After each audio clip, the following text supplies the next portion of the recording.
Au nom du Père et du Fils et du Saint-Esprit. Amen. La paix soit avec vous. Et avec votre esprit. Frères et sœurs, l'Esprit Saint nous rassemble ce soir pour rendre grâce à Dieu de tout ce qu'il accomplit pour les hommes. Pour chanter sa louange, nous qui sommes ici dans cette cathédrale, unis avec ceux qui prient en communion avec nous grâce à la télévision et à la radio. Tous ensemble, nous voulons nous entraîner et nous soutenir pour reconnaître l'action de Dieu à travers l'histoire des hommes,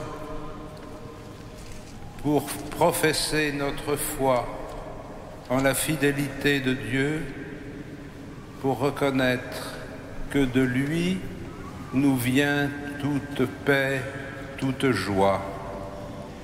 Nous nous préparons à célébrer cette Eucharistie en reconnaissant que nous sommes pécheurs. Je confesse à Dieu Tout-Puissant, je reconnais devant mes frères que j'ai péché en pensée, en parole, par action et par omission. Oui, j'ai vraiment péché. C'est pourquoi je supplie la Vierge Marie, les anges et tous les saints, et vous aussi, mes frères, de prier pour moi, le Seigneur notre Dieu, et que Dieu Tout-Puissant nous fasse miséricorde, qu'il nous pardonne nos péchés et nous conduise à la vie éternelle. Amen.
Gloria in excelsis Deo.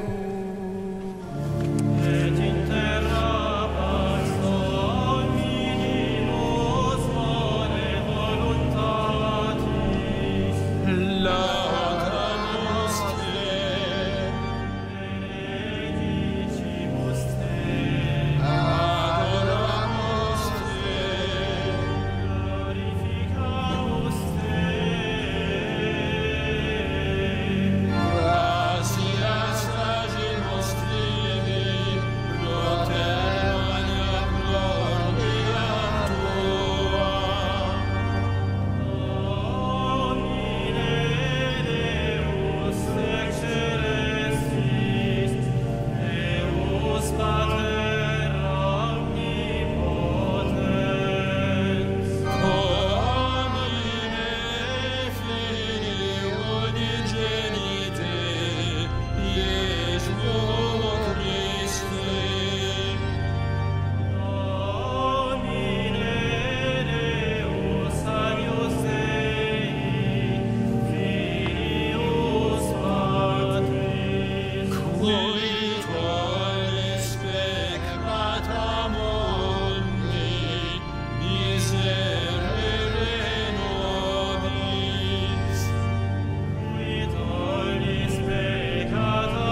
dexteram Patris, miserere nobis.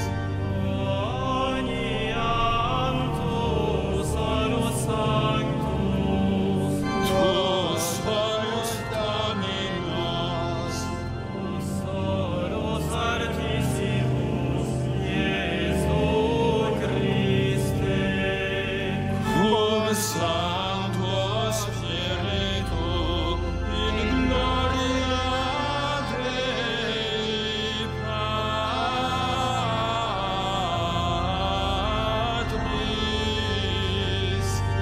Amen.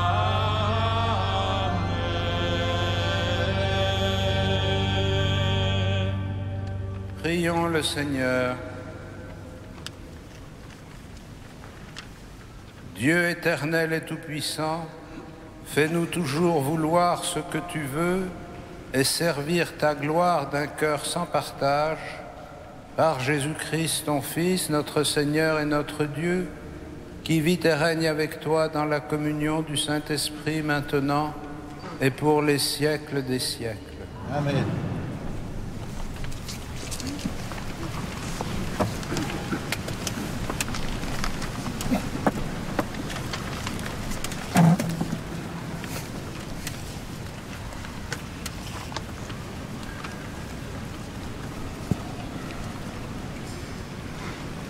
Lecture du livre de l'Exode. Le peuple d'Israël marchait à travers le désert. Les Amalécites survinrent et l'attaquèrent à Réphidim. Moïse dit alors à Josué, « Choisis des hommes et va combattre les Amalécites. Moi, demain, je me tiendrai sur le sommet de la colline, le bâton de Dieu à la main. » Josué fit ce que Moïse avait dit. Il livra bataille aux Amalécites. Moïse, Aaron et Our étaient montés au sommet de la colline. Quand Moïse tenait la main levée, Israël était le plus fort. Quand il la laissait retomber, Amalek était le plus fort. Mais les mains de Moïse s'alourdissaient. On prit une pierre, on la plaça derrière lui, et il s'assit dessus. Aaron et Our lui soutenaient les mains, l'un d'un côté, l'autre de l'autre. Ainsi, les mains de Moïse demeurèrent levées jusqu'au coucher du soleil. Et Josué triompha des Amalécites au tranchant de l'épée. Parole du Seigneur. Nous rendons grâce à Dieu.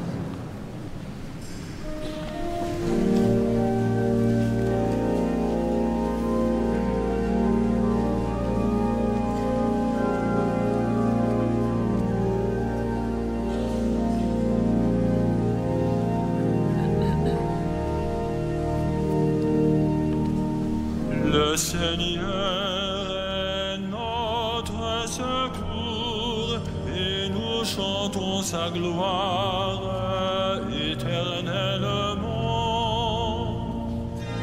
Le Seigneur est notre secours et nous chantons sa gloire éternellement. Je lève les yeux vers les montagnes, d'où le secours me viendra-t-il? Le secours me viendra du Seigneur, qui a fait le ciel et la terre. Le Seigneur est notre secours et nous chantons sa gloire éternellement. Qu'il empêche ton pied de glisser, qu'il ne dorme pas ton gardien. Non, il ne dort pas, ne sommeille pas, le gardien d'Israël. Le Seigneur est notre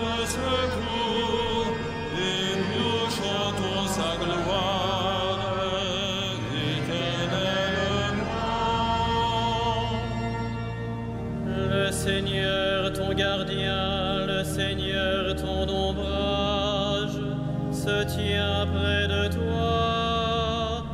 Le soleil pendant le jour ne pourra te frapper, ni la lune durant la nuit. Le Seigneur est notre secours, et nous chantons sa gloire éternellement. Le Seigneur te gardera de tout mal, il gardera ta vie. Le Seigneur te gardera au départ et au retour, maintenant à jamais. Le Seigneur est notre secours, et nous chantons sa gloire éternellement.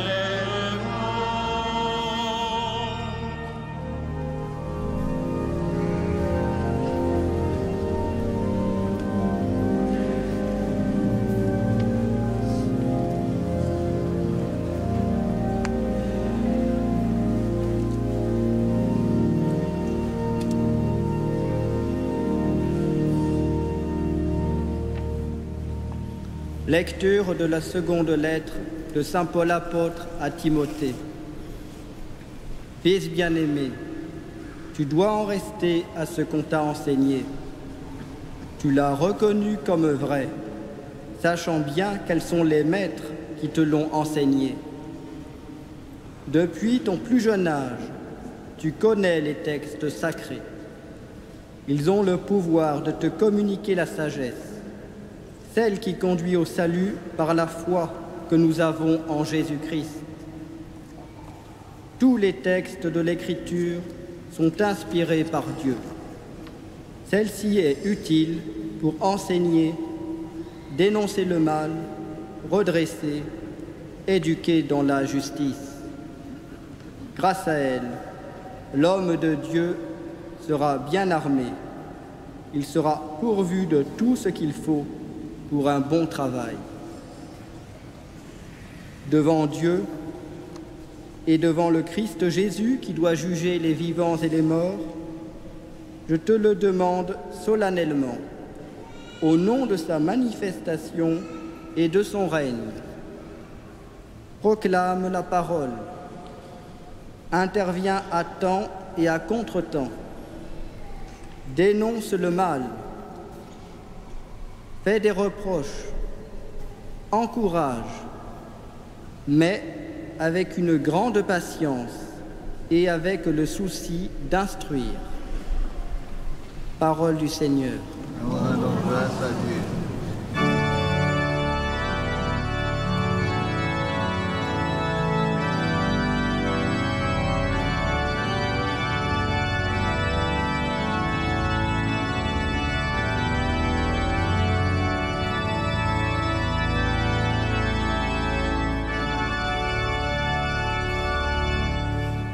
Alléluia, Alléluia, Alléluia.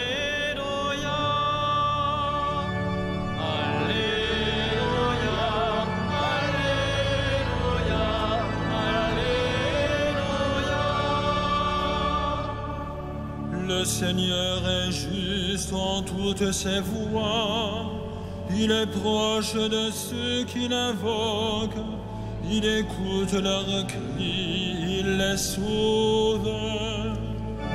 Alléluia, Alléluia, Alléluia.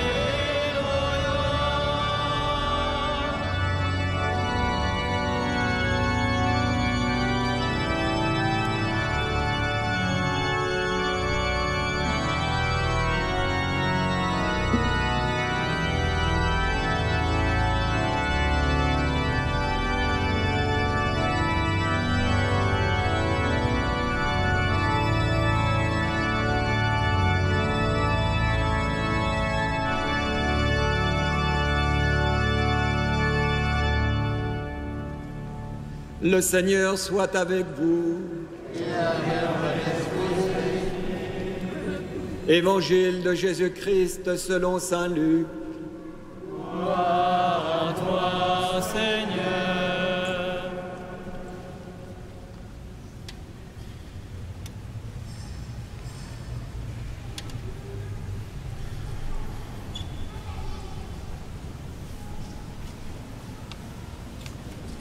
Jésus dit une parabole pour montrer à ses disciples qu'il faut toujours prier sans se décourager. Il y avait dans une ville un juge qui ne respectait pas Dieu et se moquait des hommes. Dans cette même ville, il y avait une veuve qui venait lui demander « Rends-moi justice contre mon adversaire ».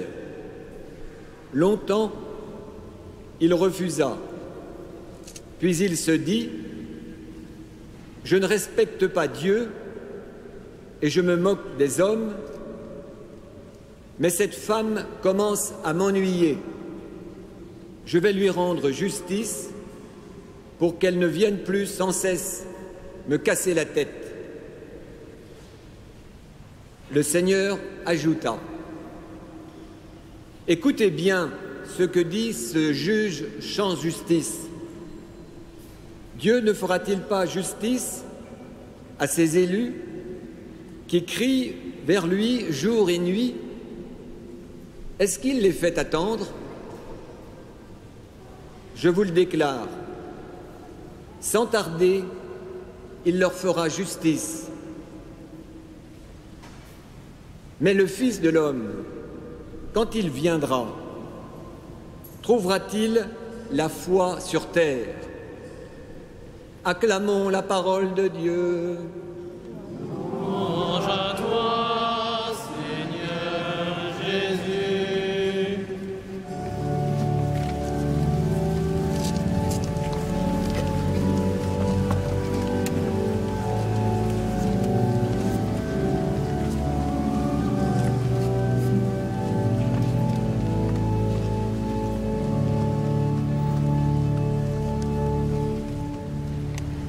Frères et sœurs, la question que Jésus formule à la fin de cet évangile est une question redoutable.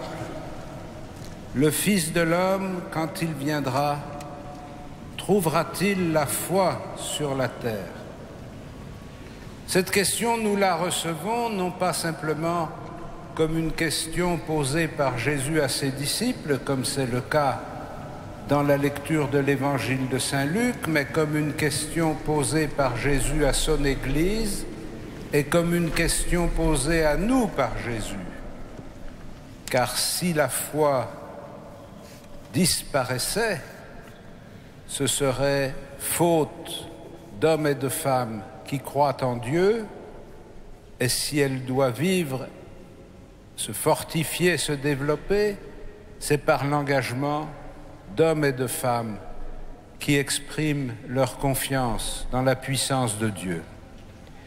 Cette question prend un sens un peu particulier cette année, au cours de laquelle le pape Benoît XVI nous avait proposé de vivre une année de la foi qui se terminera dans quelques semaines, à la fin du mois de novembre.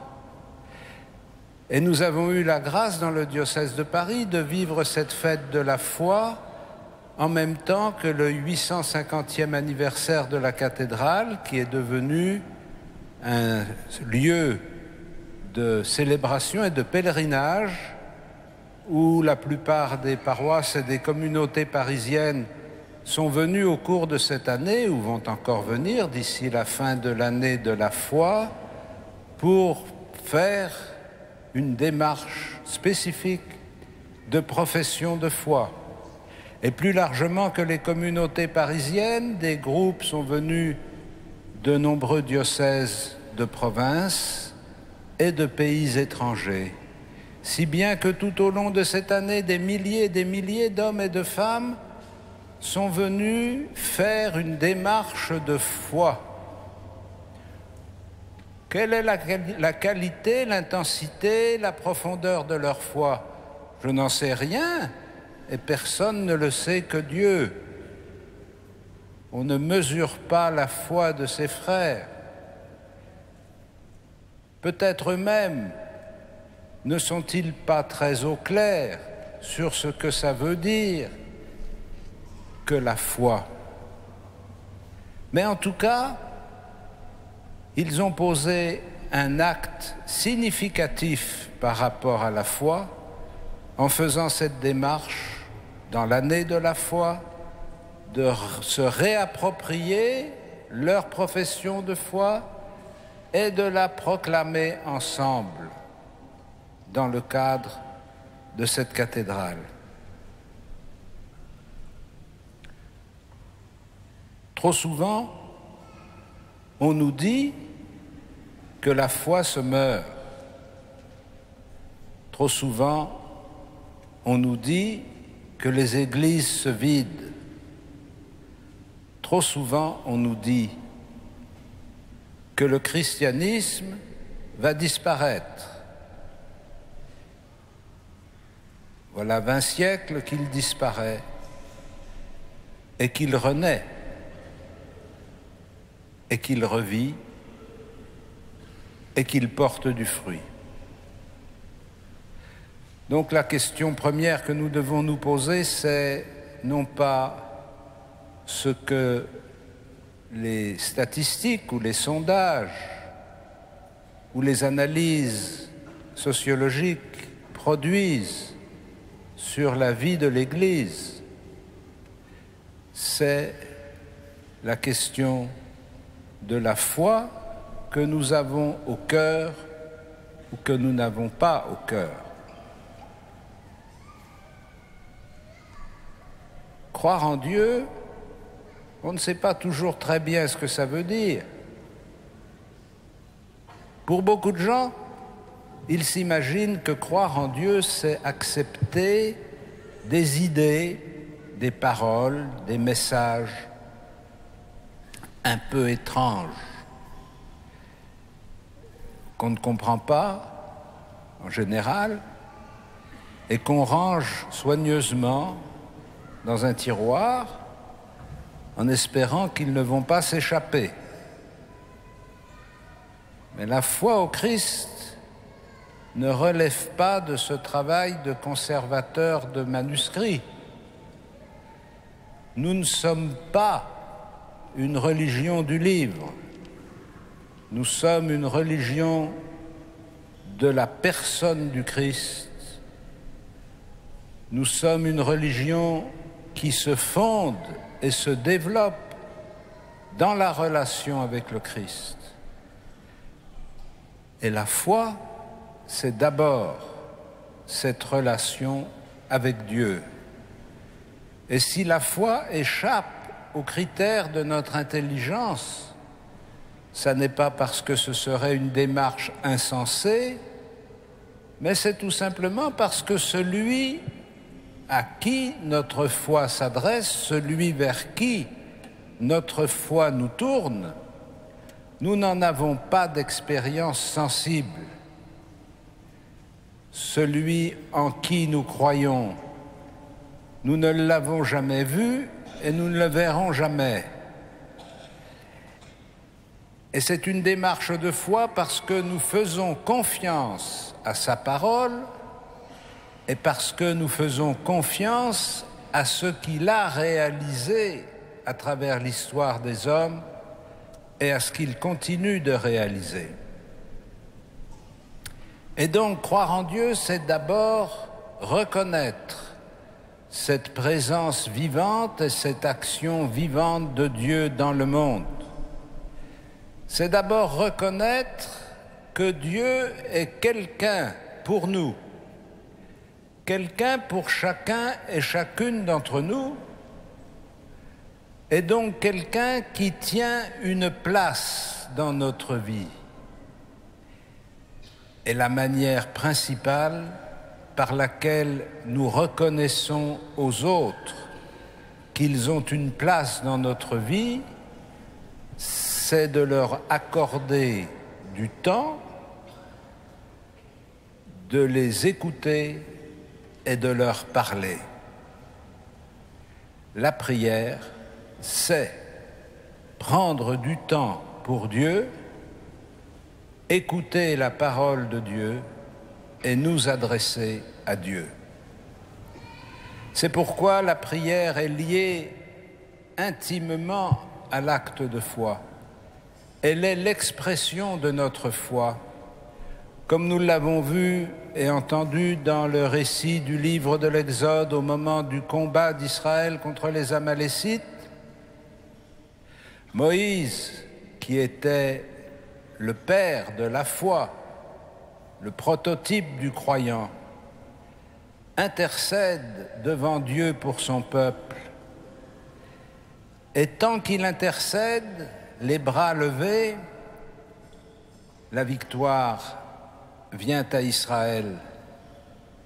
Et quand il est fatigué, qu'il baisse les bras et qu'il n'intercède plus, la victoire abandonne Israël. C'est une façon imagée de nous faire comprendre que la foi dans la fidélité de Dieu s'exprime d'abord dans la fidélité de notre prière.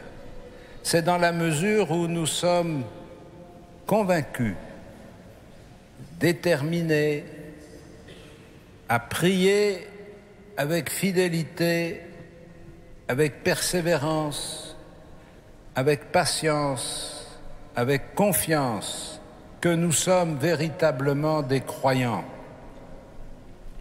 C'est notre capacité à chacun et à chacune d'entre nous de prendre chaque jour le temps de notre prière. Il n'a pas besoin d'être un temps très long, mais il a besoin d'être régulier et répété. Et c'est notre capacité de corps ecclésial de porter ensemble cette prière de façon que celui qui faiblit, qui s'assoupit, qui doute, qui ne sait plus comment faire, se trouve porté par les autres pour intercéder devant Dieu, comme Moïse a été porté par ses frères pour demeurer fidèle dans la prière.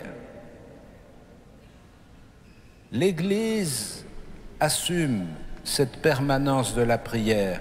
Elle l'assume par les communautés contemplatives de moines et de moniales, mais elle l'assume par la prière de chacun d'entre nous. Nous ne prions pas tous ensemble, toujours, nous ne prions pas tous au même moment, nous ne prions pas tous de la même manière, mais à travers les différences que nous impose l'existence, à travers les styles différents que choisit notre sensibilité ou notre tempérament, c'est une prière commune qui se constitue et qui monte vers Dieu pour intercéder non seulement en faveur de l'Église, mais en faveur de l'humanité tout entière. C'est une mission de l'Église d'intercéder pour les hommes, d'exprimer à Dieu notre confiance qu'il n'abandonne pas l'humanité qu'il a jetée dans l'existence par son acte créateur. Le lien qui unit Dieu à l'humanité est un lien indissoluble et perpétuel. Il n'a pas besoin qu'on lui rappelle qu'il est notre créateur et qu'on a besoin de lui. Nous ne prions pas pour rafraîchir la mémoire de Dieu qui serait en panne. C'est notre mémoire qui est en panne. C'est notre mémoire qui se rafraîchit dans la prière. C'est à nous que nous rappelons que notre vie dépend totalement de Dieu. Ainsi, frères et sœurs, à mesure que nous approchons du terme de cette année de la foi, je vous propose que vous puissiez, au cours de ce mois qui va venir, reprendre un moment de réflexion, de silence, de prière, pour vous remettre dans cette démarche de foi et de confiance, Dieu n'a pas abandonné les hommes. Dieu ne m'a pas abandonné. Dieu ne nous abandonnera pas. Aussi, avec une totale confiance et sans trop compliquer les choses, je m'engage à lui dire ce que je ressens, ce que je pense, ce que j'espère, ce que je souffre, ce que je réussis, et à lui demander d'éclairer mon chemin en ce monde pour que, lorsque le Fils de l'homme viendra, il trouve la foi sur la terre. Amen.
Credo in unum Deum,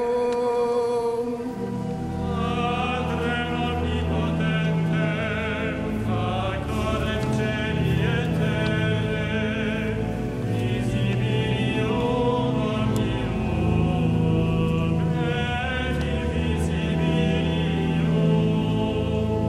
Et unum Dominum, Iesum Christum, Filium Dei unigenitum, Et ex Patre natum ante omnia secula. Deum de Deo lumen de lumine, Deum verum de Deo verum, Elitur factum consubstantialem Patri, erque mania facta sunt. ni propter nos homines et propter nostram salute, disceni decenis. Et incarnatus est Spiritus Sancto ex Maria Virgini, et omul factus est.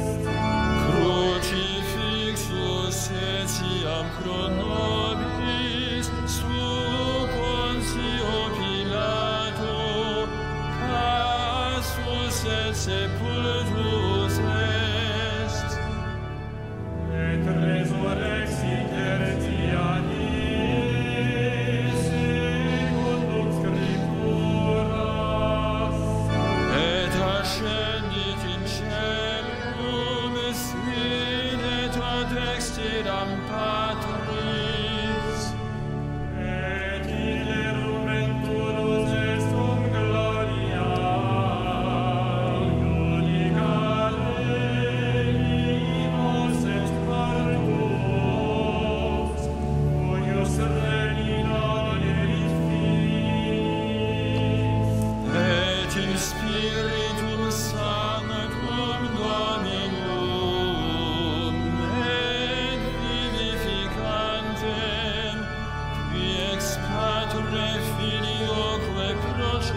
Prions ensemble au moment d'offrir le sacrifice de toute l'Église. Pour la gloire de Dieu et le salut du monde. Seigneur notre Dieu, regarde les présents déposés sur cet autel. Permets que notre célébration contribue d'abord à ta gloire, par Jésus le Christ, notre Seigneur. Amen. Le Seigneur soit avec vous. Élevons notre cœur. Rendons grâce grâce au Seigneur notre Dieu.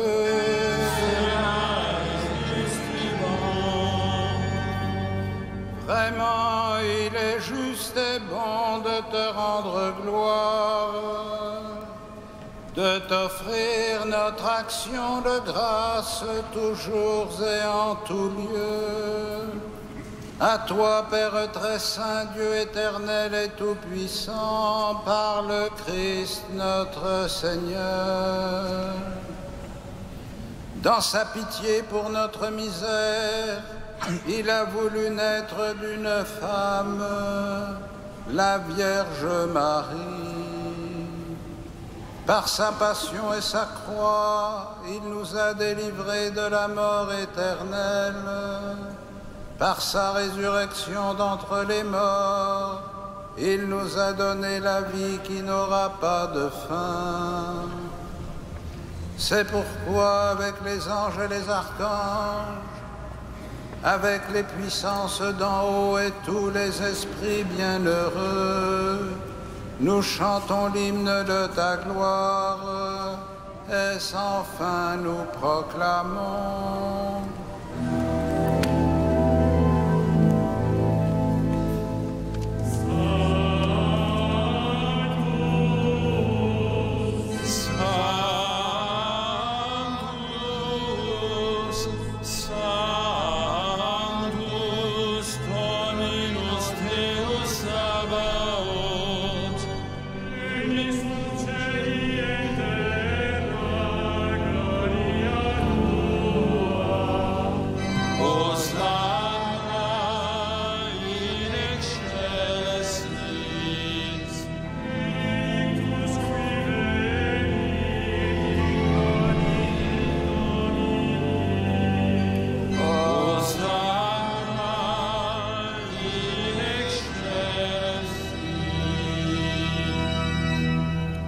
Vraiment saint, Dieu de l'univers, et toute la création proclame ta louange, car c'est toi qui donnes la vie, c'est toi qui sanctifies toutes choses par ton Fils Jésus-Christ, notre Seigneur, avec la puissance de l'Esprit Saint.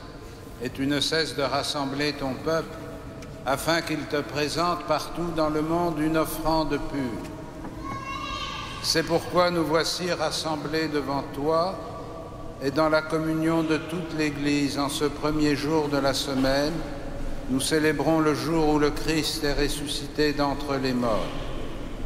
Par lui que tu as élevé à ta droite, Dieu Tout-Puissant, nous te supplions de consacrer toi-même les offrandes que nous apportons.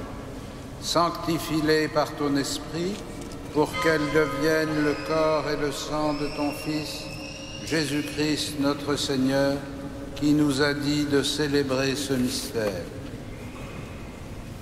La nuit même où il fut livré, il prit le pain. En te rendant grâce, il le bénit. Il le rompit et le donna à ses disciples en disant : « Prenez et mangez-en tous. Ceci est mon corps livré pour vous. »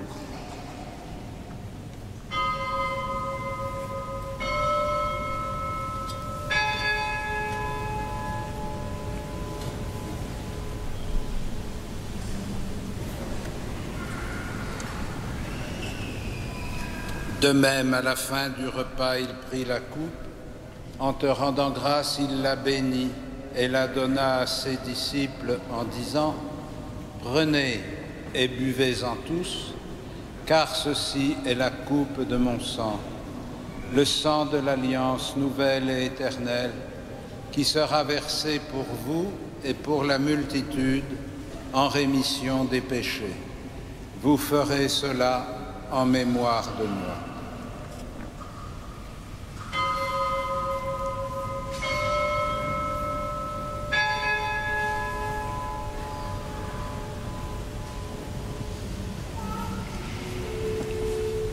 Il est grand le mystère de la foi. Nous proclamons ta mort, Seigneur Jésus. Nous célébrons ta résurrection. Nous attendons ta venue dans la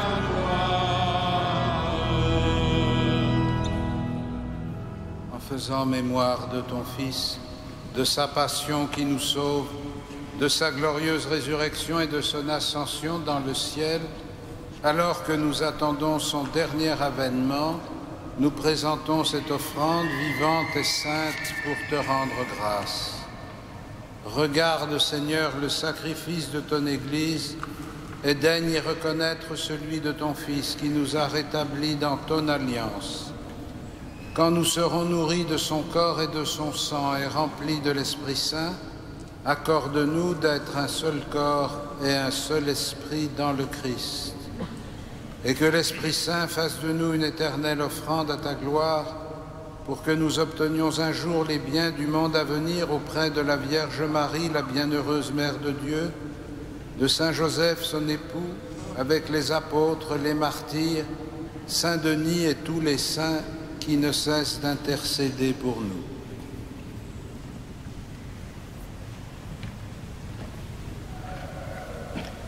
Et maintenant, nous te supplions, Seigneur, par le sacrifice qui nous réconcilie avec toi, étends au monde entier le salut et la paix.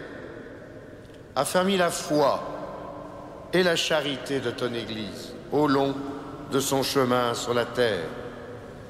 Veille sur ton serviteur, le pape François, notre évêque André, ses auxiliaires, Renaud, Éric, Michel et Géraud, l'ensemble des évêques, les prêtres, les diacres, tout le peuple des rachetés. Écoute les prières de ta famille assemblée devant toi. Ramène à toi, Père très aimant, tous tes enfants dispersés.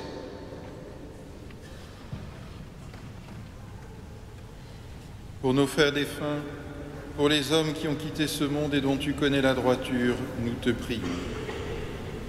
Reçois-les dans ton royaume, où nous espérons être comblés de ta gloire tous ensemble et pour l'éternité, par le Christ notre Seigneur, par qui tu donnes au monde toute grâce et tout bien.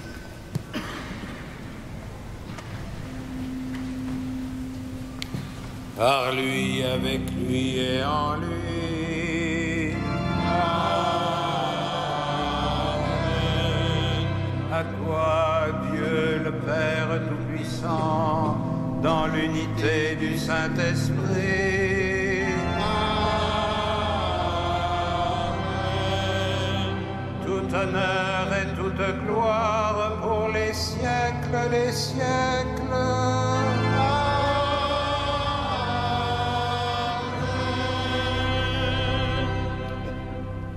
Unis dans le même esprit, nous pouvons dire avec confiance la prière que nous avons reçue du Sauveur. Notre Père, qui es aux cieux, que ton nom soit sanctifié, que ton règne vienne, que ta volonté soit faite sur la terre comme au ciel. Donne-nous aujourd'hui notre pain de ce jour. Pardonnez-nous nos offenses, comme nous pardonnons aussi à ceux qui nous ont offensés. Et ne nous soumets pas à la tentation, mais délivre-nous du mal. Délivre-nous de tout mal, Seigneur, et donne la paix à notre temps. Par ta miséricorde, rends-nous libres du péché, rends-nous forts devant les épreuves en cette vie, où nous espérons le bonheur que tu promets et l'avènement de Jésus-Christ, notre Sauveur. Car c'est à toi qu'appartiennent le règne, la puissance et la gloire pour les siècles des siècles. Amen. Seigneur Jésus-Christ, tu as dit à tes apôtres, je vous laisse la paix, je vous donne ma paix. Ne regarde pas nos péchés, mais la foi de ton Église. Pour que ta volonté s'accomplisse, donne-lui toujours cette paix et conduis-la vers l'unité parfaite, toi qui règnes pour les siècles des siècles. Amen. Que la paix du Seigneur soit toujours avec vous. Et avec votre esprit. Frères et sœurs, dans la charité du Christ, donnez-vous la paix.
Heureux les invités au festin des noces de l'agneau.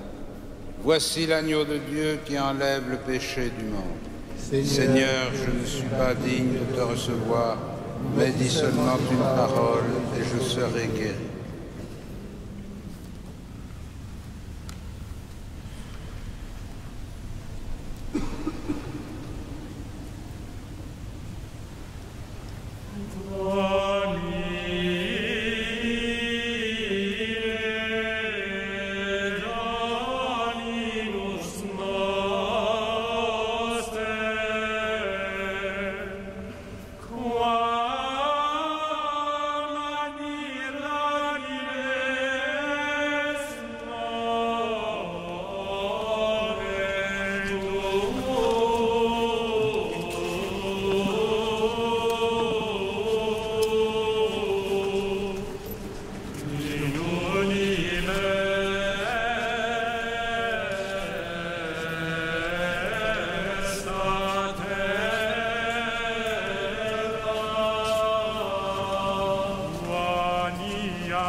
Frères et sœurs bien-aimés, quelques informations pour ces temps que nous vivons. Tout d'abord, dans la semaine, jeudi 24 octobre, adoration du Saint-Sacrement vers 19h. Et vendredi 25 octobre, ostension de la Sainte Couronne d'Épines à l'issue de la messe du soir. Samedi prochain, 26 octobre, à 18h30, ce sera la messe en l'honneur du Seigneur des Miracles, présidée par Monseigneur Xavier Rambaud. En raison de la longueur et de la grandeur de la procession d'entrée, il n'y aura pas de vêpres ce samedi. Le dimanche 27 octobre, faites attention, il faudra avancer les horloges et les montres. À 3h du matin, il sera 2h, car nous passerons à l'heure d'été, à l'heure d'hiver, pardon. Voilà, c'est pour suivre. Vous avez tous les horaires sur votre feuille pour la solennité de la Toussaint, la fête de tous les saints, le 1er novembre. Faites attention, il n'y aura pas de vénération de la couronne d'épines ce vendredi 1er novembre. Celle-ci aura lieu le vendredi 8 novembre à 15h. Et puis les mêmes horaires vous sont proposés aussi pour le samedi 2 novembre, commémoration de tous les fidèles défunts. J'attire également votre attention sur la prière diocésaine qui a lieu ce 2 novembre à 15h30 à la chapelle des 12 apôtres au cimetière de Montparnasse. C'est Monseigneur Demoulin-Beaufort qui présidera cette prière. Nous prierons comme chaque année pour les prêtres du diocèse qui sont décédés, mais plus spécialement pour ceux qui sont morts cette année. J'y serai avec celles et ceux qui voudront bien venir. Dimanche 3 novembre, dans le cadre du jubilé qui continue, comme l'a dit l'archevêque, à 11h30, ce sera la messe de la Saint-Hubert, présidée par Monseigneur Demoulin-Beaufort. Et à 18h30, dans le cadre aussi de ce jubilé, nous ferons une messe solennelle pour les 900 ans de l'ordre de Malte, présidée par Monseigneur Guy Tomaso, archevêque émérite de Montpellier et administrateur apostolique de Nice. Pendant ce mois d'octobre, les jeudis et les samedis à 21h15, le film Notre-Dame de Paris, cathédrale vivante, dont l'entrée est libre. Et puis, mardi 22 octobre à 20h30, grand concert à Notre-Dame, le livre de Notre-Dame. C'est une création mondiale avec le chœur d'enfants de la maîtrise de Notre-Dame et à l'orgue de chœur Yves Castagnet et Denis Contet. Vous pouvez donc prendre des places pour ce grand moment de la saison musicale du Jubilé de la cathédrale à l'accueil dès demain pour retenir vos places, donc mardi 22 octobre à 20h30. Nous mettons debout pour terminer ensemble notre prière.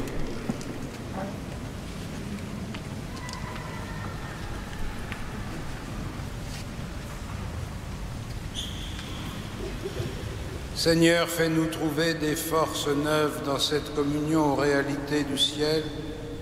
Assure-nous tes bienfaits ici-bas et instruis-nous des richesses de ton royaume, par Jésus, le Christ, notre Seigneur.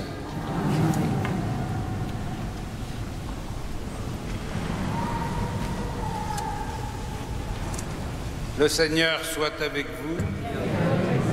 Que Dieu Tout-Puissant vous bénisse, le Père, le Fils et le Saint-Esprit.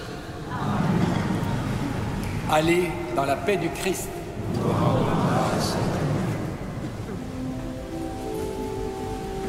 Salve Regina.